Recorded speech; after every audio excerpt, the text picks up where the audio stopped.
Welcome to the Emotional Abuse Recovery Podcast, a podcast specifically designed to help you heal after a toxic or narcissistic relationship. This podcast teaches you to use your subconscious mind to go from feeling stuck to set free. In here, you will learn how to use the power of your own mind to free yourself from emotional pain, move forward with confidence, and experience the inner peace you deserve in your healing journey after emotional abuse. I'm your host and subconscious reprogramming coach, Allison Dagney. So let's get started. Hey everyone, thank you so much for joining me today again on the Emotional Abuse Recovery Podcast. Today I have a really special guest who I thought would be able to help us and give us some new and different information for helping us heal with trauma, helping us heal from abuse. And I'm really excited, and I'm going to let her introduce herself, tell us a little bit about who she is and who she serves, and then we'll get right into it. So go ahead. So thank you for having me. This is a great opportunity for me. And I am a psychologist, a coach, and a writer. And I have a little bit dark past. In the past, I was working in gentlemen's clubs. So I have a quite good story. Okay. Tell us Yeah. your name first and foremost. Oh, yes, my name. Yes. My name is Nella Mx. And I also want to say that I stutter, so please bear with me. Absolutely. Usually it's not bad. Yeah, that's great. I'm glad you're here. You're a psychologist, you're a writer. You have a book out now too, and we'll talk about that later. And you worked in your past in a gentleman's club, and I want to talk a little bit about that. So, your story is really amazing, right? Because you've actually done a complete transformation of your life. So, and I love those kinds of stories. So, can you tell us a little bit about how you got to where you are? Like, tell us the backstory and like how you became where you are now. Okay, this goes back so very long time. So this kind of goes with my spiritual work. Because of this, I actually started coaching. So when I was a child, I was like 11. I met a psychologist who wanted to work with a girl. Teenage girls. I was 11, so it worked for me, and I got basically three years of free therapy, and that experience changed my life. And Okay. it was actually because of stuttering, but well, I didn't really got rid of that, but it still changed my life. Okay. Because we did so much spiritual work, and now I know actually about what it was. We did relaxations, meditations, breathe work, energy work. So I have strong background in this, and I don't know even how did it happen, how I got into the entertainment industry. When I like look at it now, it's like what the heck happened with me, but but it's okay. So like that, then I went into dancing. Stripping basically. And and after that, when I was coming out of it, I was thinking like, when was the best time of my life? When was the time when I felt really very strong, the strongest? And that was when I was doing spiritual work, and when I was working out, physically. So I kind of slowly tried to go back to that. So I went back to spiritual work. I studied psychology, and it was just really very detailed, meticulous, personal work with me. Really to change my thoughts, behaviors, then like process the traumas that I had and move on. So I became a psychologist, and I never wanted to be a coach. I always thought like, oh, this coaching, what the heck is this? Mm-hmm. But then what happened was in psychology, I started to like need spirituality, because I think it's not used enough in today's psychology.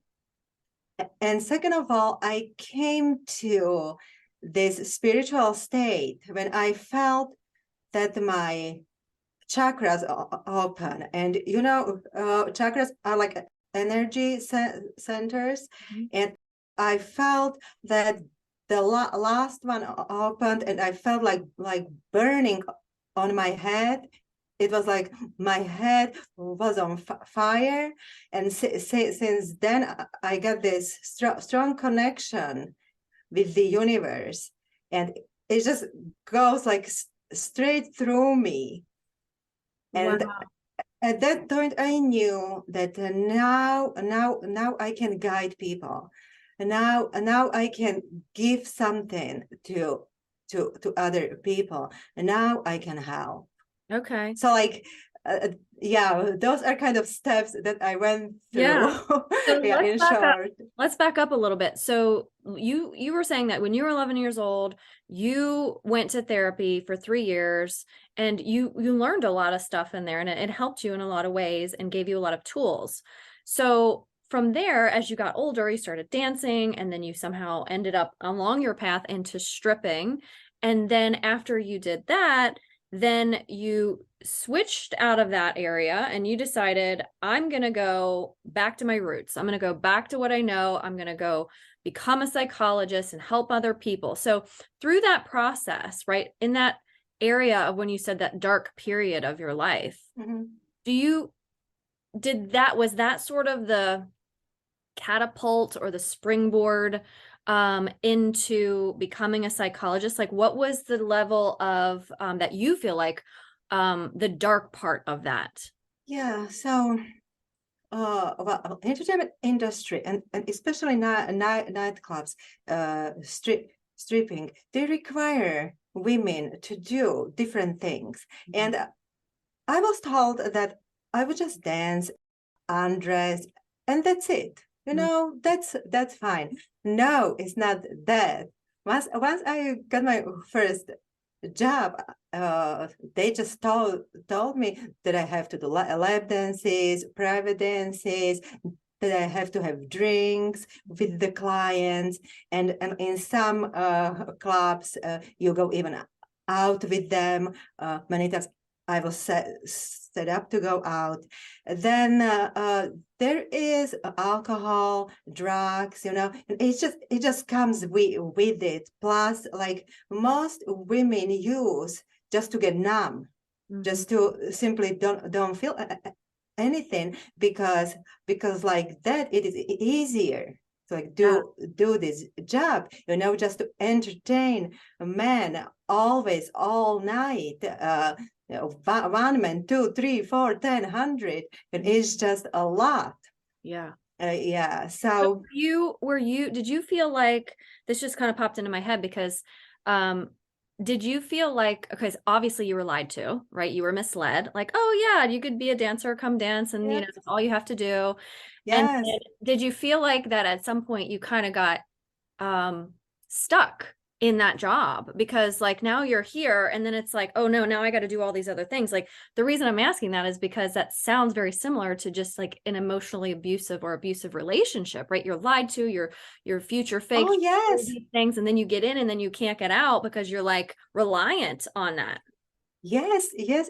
It's not only that, it's also like it's addictive. You almost get used to that environment, and now like this is your job, this is your way to make money.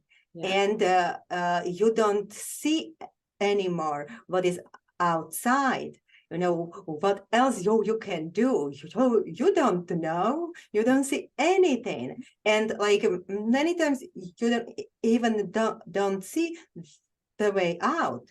But so what happened with me, basically, I got to the point when I was I think I was addicted to alcohol, and then like drugs.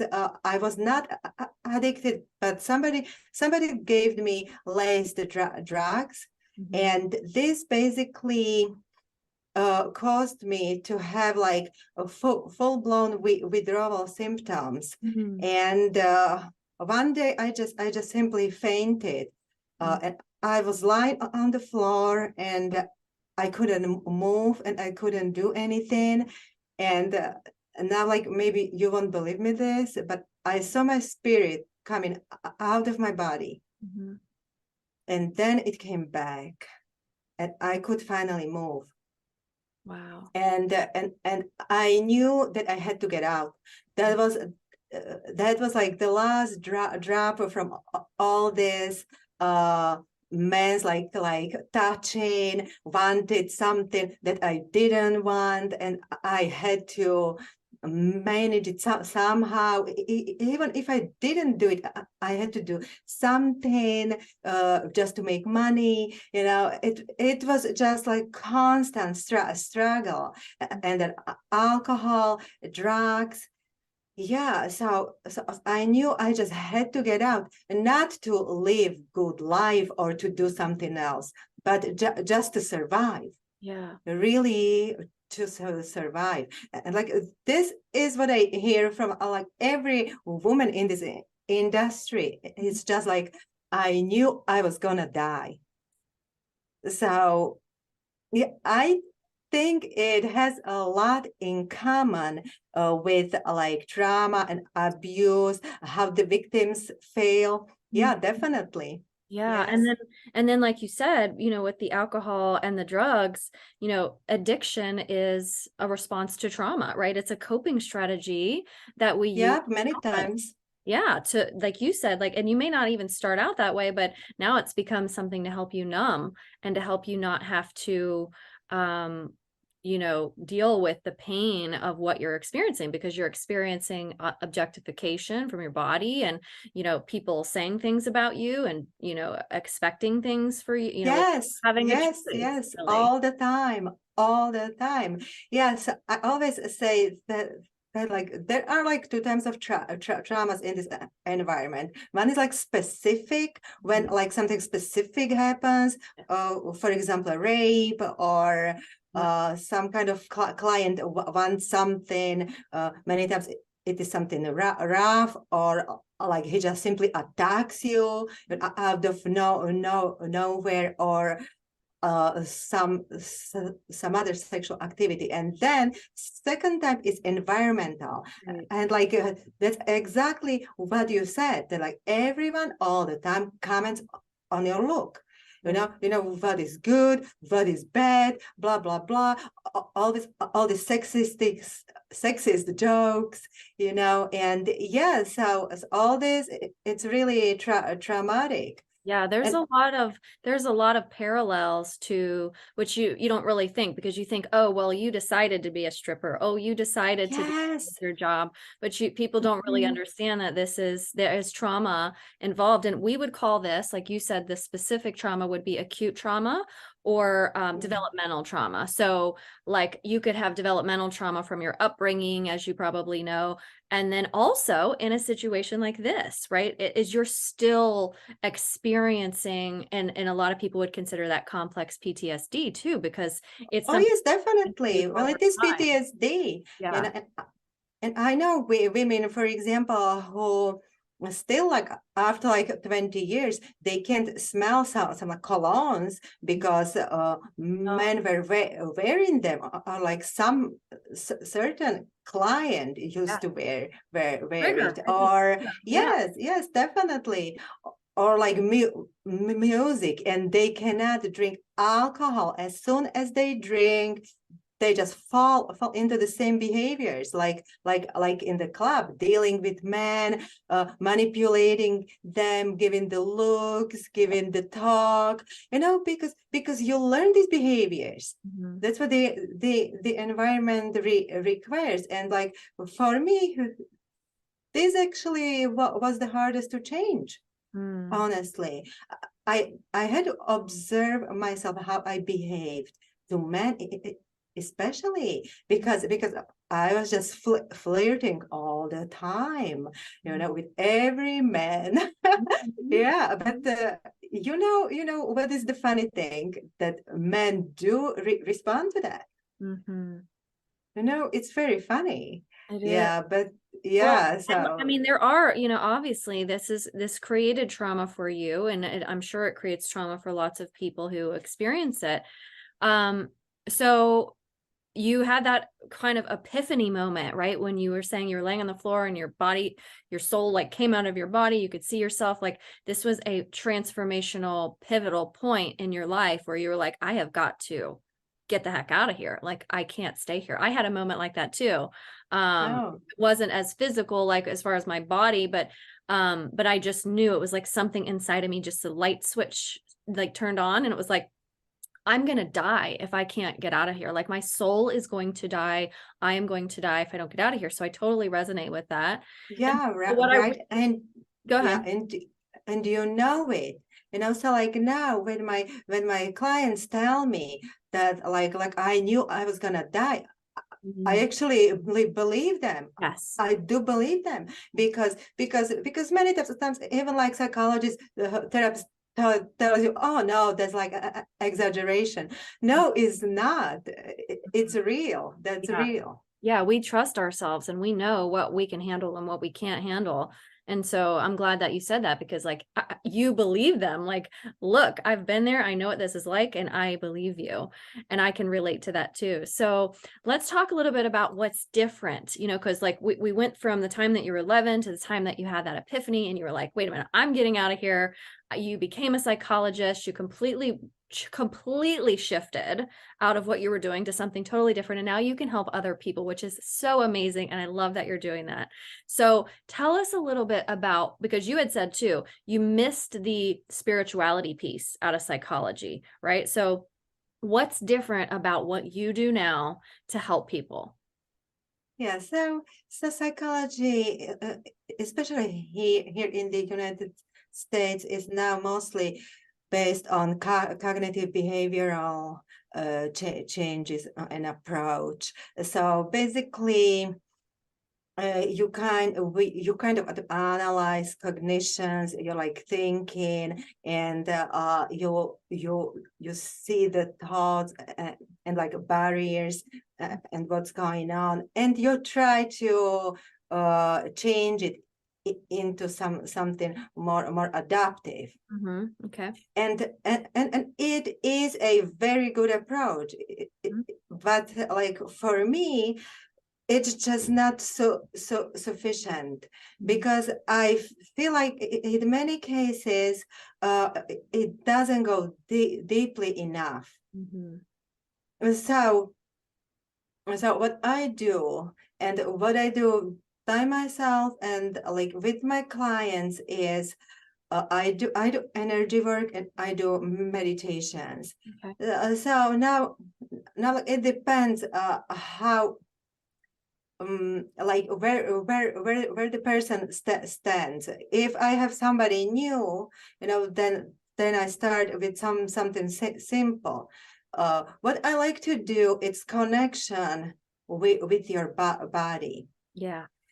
because I also feel like pain and all the negative feelings are stored somewhere in our bodies. Mm-hmm.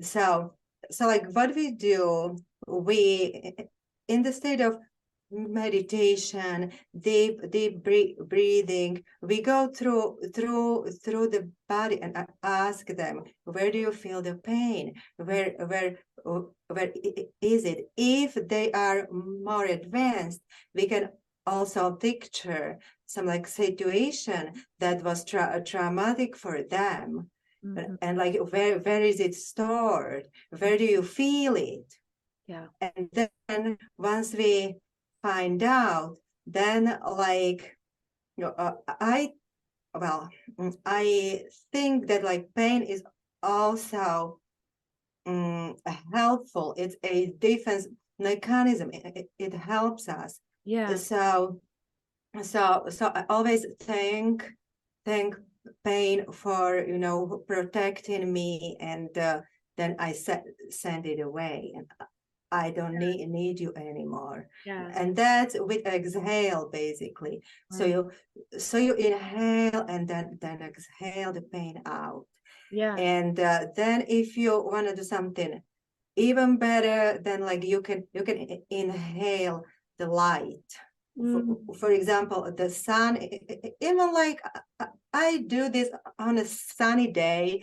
I mean, I lie down and the sun is just coming to my face and it's healing. And so I just inhale it in, and then I exhale the like negative energy out. Yeah. So I love that. yeah. I Oh, love thank that. you. And I think too, like what you were saying about how the energy or how the emotions sort of get stuck in your body. And that's totally true, especially because a lot of people don't know how to, or they've been told to suppress it or not show emotion, or that it's bad or something like that. And emotion is literally like energy and motion, right? So we Yeah, need right. to let that energy like circulate through our bodies and use our bodies, like you said, like where do you feel it? Because if not, like some people feel it in their throats, some people feel it in their stomach and their gut, some people get tingly fingers and extremities, and where do you feel the emotion? I know most people feel it usually between like the chin and like the solar plexus area. But we have to let, like you said, let it go through, like you said, inhale the good, exhale the bad. And pain, this emotional pain, is a communication, right? It's telling us something. It's saying something's not right here. Like there's a blockage, there's something stuck. Let's move it out. So I love that that's the approach that you take to help people, because everybody needs different types of healing, right? What works for one might not work for others. So so let's talk a little bit about chakras, right? Because some people might not know about chakras, the energy points in our bodies. And how can you just explain that overall, like about the chakras, so for people who don't know? Okay, so it's like there are seven chakras along the spine, and like to be like honest with you, I never believed in this. Okay, but then when I started to do energy work, and when you feel it the best is when you like sit in this lotus position, because yeah, the pictures, right? When people meditate, that you don't have to. Yeah. So like there are seven, and like these are considered energy centers, and it depends how they are balanced. That's how you feel. So I found out that like people who were abused, especially sexually, that's like of course the lowest chakras in the extremities, but also heart. Yeah. Heart. And yes, as you said, throat, that goes more like with expression, that like they never expressed it. Yes.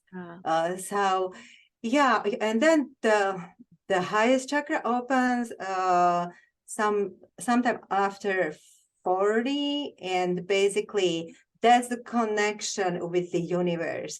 So, and like I can tell you something. Once your chakras are like balanced, you just feel amazing. It's like feeling that like energy goes through you smoothly. It feels so good.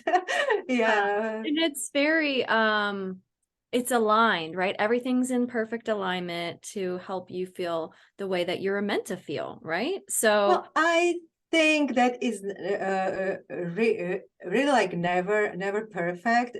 There are like rare moments when it can be balanced.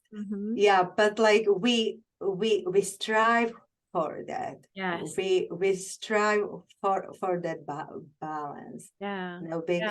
Because that feels amazing. It Yeah. like feels like feels like nothing bothers you, everything is good, Yes. everything is how it should be, and you are just here. Right. Yeah, you're in And the that's how present it moment. feels. Yeah, you're just Mhm. really experiencing the present moment. So, how do you unblock like energy blockages for people? How does that happen?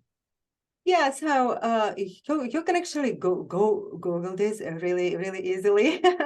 Yeah, but for example, every chakra has some color, you Mm. know, and spins in like certain way, and then sometimes you can unblock it with like guided meditation, or just like saying some kind of mantra. You know, when you have a headache, for example, Mhm. you can start thinking like, okay, what's going on? So something is wrong on my head, right? So like you can just Google head chakra, and you will get it. But now if you are not trained in like meditations, Mhm. and it's very hard for you to like get it. So I would recommend first to like work with somebody Mhm. who has experience, and who can guide you, because you can just like be repeating some words. Okay, fine, I have like 2 minutes to like Yep. do this 1 2 3, and hello, it's no result, right? Right. Yeah. Yeah. Yeah, so Having it doesn't somebody, work like that. you need to have You somebody who knows what they're doing to kind of guide you through it. Yeah. Yeah. Yeah, and you have to get into higher spiritual state. That's how it works. Yeah. Okay. And like Yeah. you said, like the connecting with your body, meditating, breathing, all of that kind of plays a part of that. I just find it really interesting. And I know a tiny bit about it, but I don't know a lot about it. And I'm learning more and more about it. But I feel like, right, why wouldn't we use all the things or experiment with things to see if it's right for us, you know? So that's why I wanted to have you here to help explain that a little bit more Thank for people. you. Yeah. And I will tell you something. If you start doing this, you Mhm. will feel completely differently. You will see things differently. You will behave differently. And it's just amazing. Mhm. And I will tell you an example. So I just met my friend after like 6 years, and I looked at her and I was like, wow, what happened with her? She was shiny. She lost weight. She looked like a superstar. You know, before she was this like shy woman, always overweight. No, she was all shiny, bright. So like, of course, I asked her like, hey, what do you do? And she's like, listen, I started meditating, and it's just amazing. Yeah, plus like since she did spiritual work, she didn't need some kind of medications. Mhm. They were actually making her overweight, to gain weight. So yeah, so listen, it really does something. I can Yeah. tell you that. I actually love meditation. Like it's one of my favorite things. I do it every day Oh, because great. it just makes me feel so at peace and grounded. And I realize too, though, some people have trouble getting into meditative states because they may have, like you said, blocked energy and may need to do some like physical like energy releases before they can even get relaxed. So if somebody's listening here and they're like, I can't even sit still for 2 minutes by myself, how are you going to expect me to meditate? You got to get into some like physical practices to kind of release that. Okay, so yes. Oh, I'm so glad that you brought this up. Yes, because this is the thing that like people think meditation has to be sitting for like 45 minutes and focusing. No. I have different types of meditations. And like when I see that like somebody is really active, hyperactive, overly anxious, then I do something like I start with like a body meditation. It's almost like workout, they do like clench your body, your fists, your like feet, your hips, it's almost like workout. Yeah. And then we do, for example, 5 minutes of just breathing. Right. And like this is how you like progress. Everybody starts like that. Yeah. Nobody comes and can focus for like 45 minutes. Right. It just doesn't happen. I didn't start that way either. Like I started out like with a 5-minute meditation because like that was all I wanted to do, like, but then it started to feel so good that I was like, oh man, it's an hour. Like I could sit here all night. Like it felt so good. But I love that you said that too about there's different ways because you can even do like walking meditations. Like you can walk and like, obviously you want to be in a safe space and, but walking on the beach or walking around a field or even on your sidewalk and just kind of like glancing at the clouds in the sky, like, and just lowering your gaze and raising your gaze and just getting into a really meditative state. You're not asleep when you meditate, right? You're awake, you're conscious.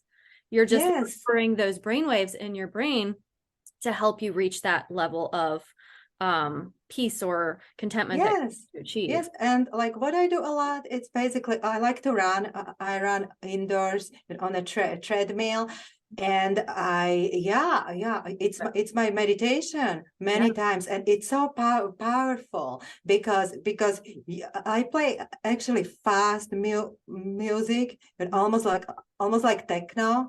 So it's like fast beat and your body has to move, and then I focus my mind on something in the front of me. It can be one spot, it can be a tree, it can be waves on the river, and it's just so powerful.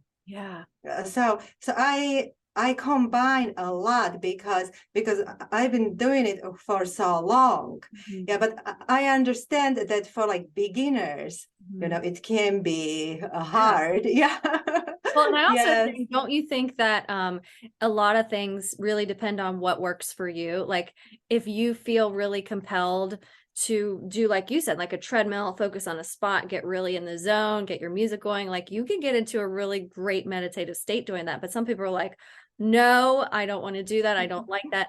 Like I think it sort of depends on what you like and just trying different things, like try things out and see what helps you achieve that. And there are certain, for example, breathe work. There are certain types of breathing that are very intense, that are fast, deep, so you won't get bored. I can tell you that one. But again, I recommend to like do this first with guidance, because many negative emotions come out during this because it's so deep. Absolutely. And we don't want anybody to get like in a re-traumatized state or anything like that. So you have to sort of ease your way into these types of practices. And, like breath work is amazing too. Like I've done it myself, but if you've never done breath work before and you just try to go do an hour session, that might not be the best thing for you, right? You need somebody to guide you and make sure that you're safe and that you're feeling safe and all of that. But it can be very, very helpful as a practice to healing for certain people. Yes, definitely. And I see many times there's like people doing like group breath work. Sometimes they have like 500 people. I'm like, no, you don't know what's gonna happen to that person. And I screen every person who I work with. I have to know where they stand and that they can take it. Because I've seen really people the people cannot stop crying. They cannot they get aggressive, you know. They're screaming. They can't stop. So I would be careful with this. Yeah. Yes, but Definitely get yourself a guide or somebody who's really mhm. experienced in doing this kind of work, because it can be very, very useful and very helpful, but it's like learning to swim, right? If you've never swam before, you don't want to just jump in off the high dive into the deep end, right? That could be highly Yes, scary, yes, yes, yes. traumatizing. Good example. Yeah. Yeah, I like that comparison. Yeah. Yeah, very Got to good. work Yeah. your way into this, put on a little life vest and just kind of get used to the water first, and, maybe slowly work your way in and learn the skills and how to do it. Because, the goal is to help us find some healing and some recovery from these things that have traumatized us, or these things that have, been lingering for years and years and years, and find what works for you and find somebody who can help you to do it the right way. So I'd love to pivot here. What do you feel like people who have experienced a trauma like what you did, like you were put into this situation, you were lied, you didn't know this was going to be the case, and then you sort of got stuck in there, hit like a dark night of the soul, and then we're like, I got to get out, right? So obviously you had to do some healing work for yourself. So what is your best advice for people who are in a situation like that, who are just coming out of a traumatic experience, trying to find some healing? I would say look for a professional who can help you. And now with this, I wanna say that it doesn't necessarily have to be somebody who went through the same experience, because in my experience, some coaches even if they did not process their own pain and hurt yet, they might just put it on you. Yeah. And I see that happening a lot, and it's sad. Yeah. So I know it's very hard to find somebody really good, but in my opinion, good professional who cares about you. Yeah. It's not about them. It's not about what they went through. It's not about their experience, because we can have the same experience and it might affect you differently than me. Exactly.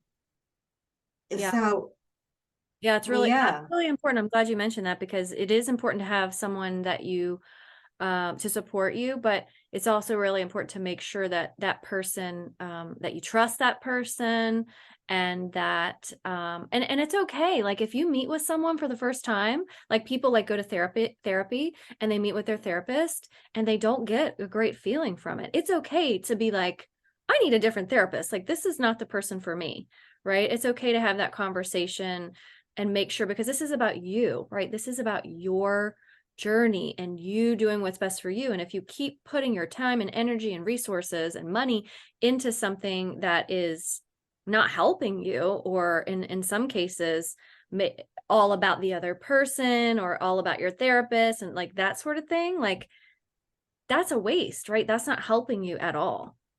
Yes, I am glad you said this, that like look for somebody else. Don't just say, oh no, this is not working and that's it.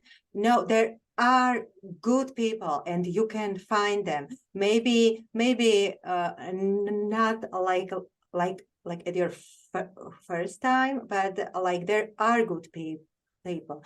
And I think that if you really want it, somebody good will show up Yeah. for you.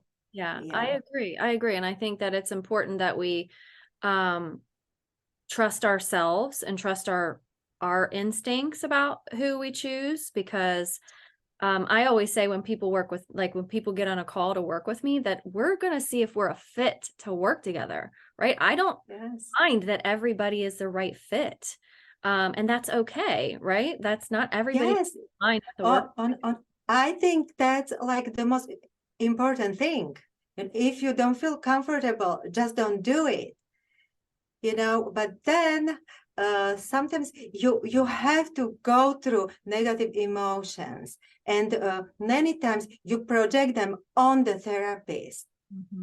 So like then like once you go farther with this therapist, then don't leave, just stay.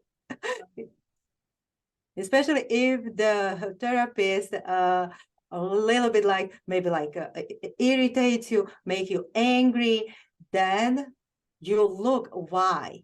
Right. Why is that? Yes. Yeah. Everything is about that, don't you think? Like just really being aware of things that upset you, things that trigger you, things that cause you to feel certain emotions, right? Because awareness is the first step. If we aren't aware of what's happening and we're just sort of on autopilot, we can't change anything about what's our circumstances are, right? And we have that power within us to change it, right? We can't change what other people do. We can't change what other people say or how they act, but we can change what's going on inside of us.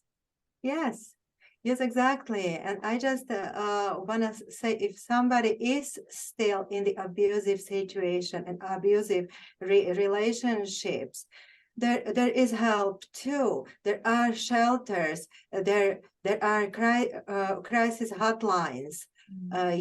You can reach out, and I know that it is hard, and it takes a lot to do that.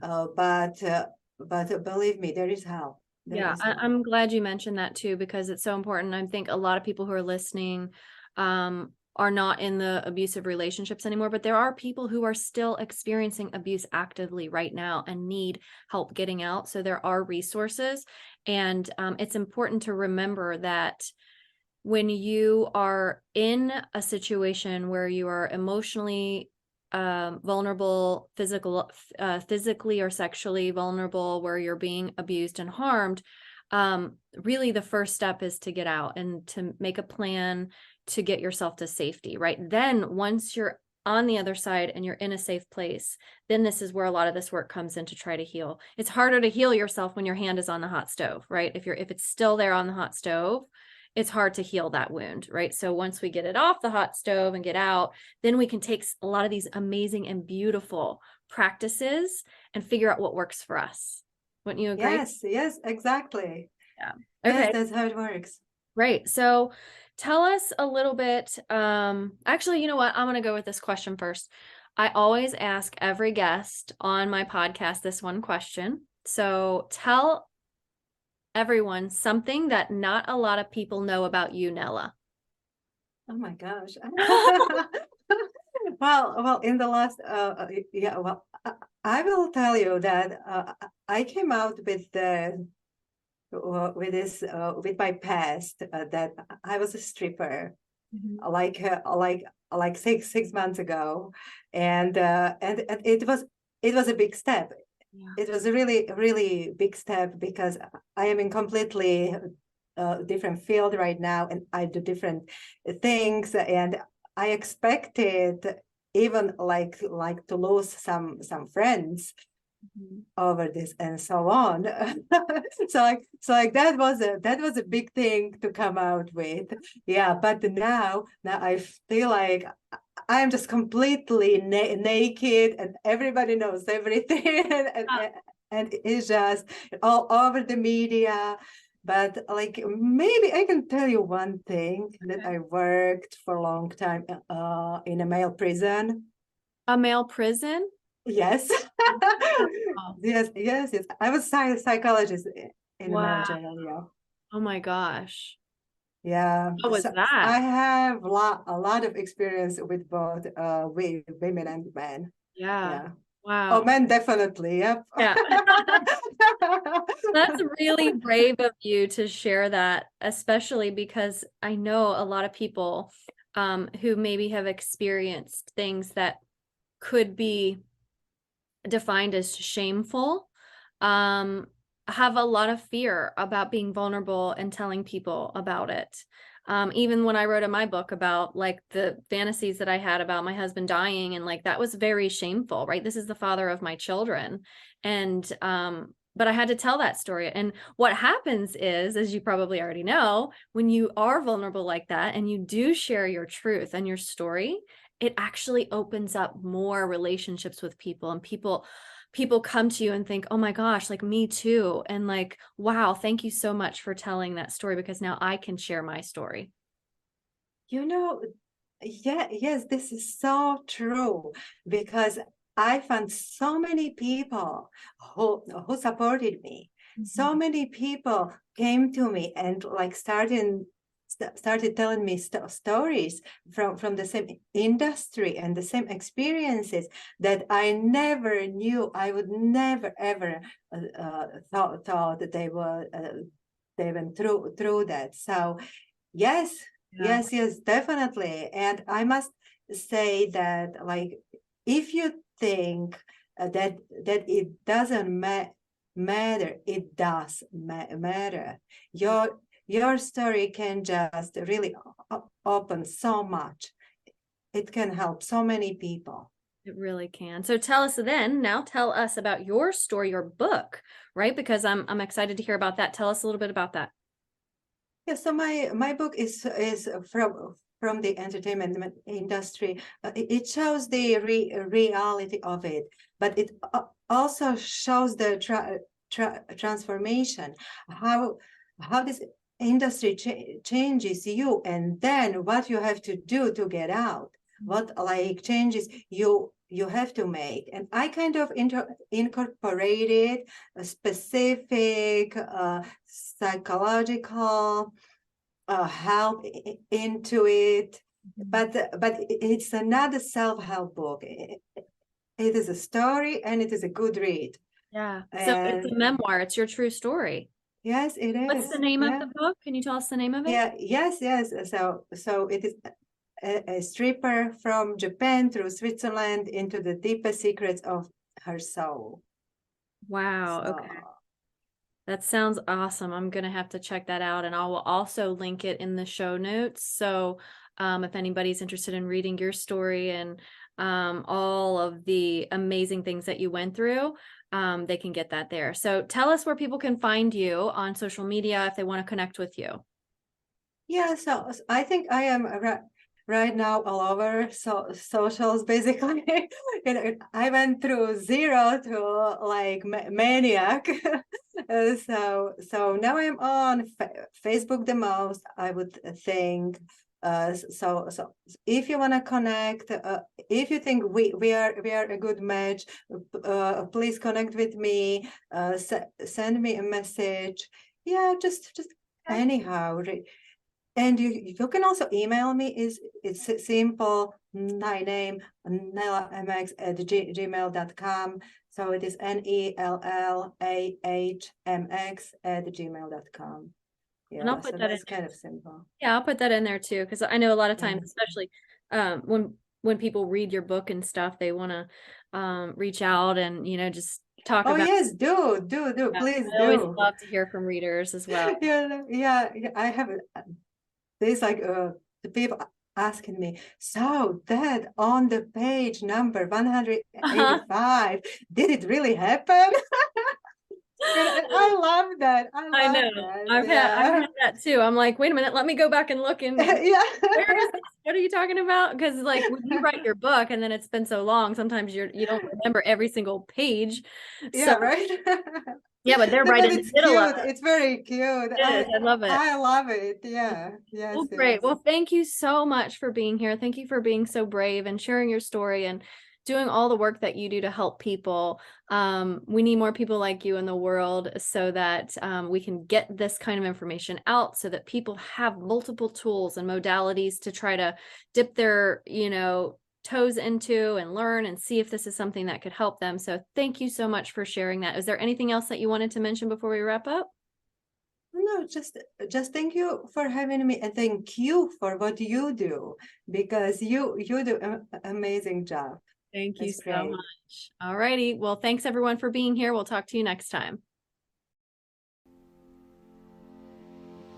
Thank you for being here with me today in the Emotional Abuse Recovery Podcast. I hope you found value here with me.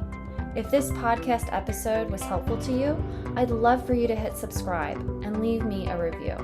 My goal is to help you go from feeling stuck to set free.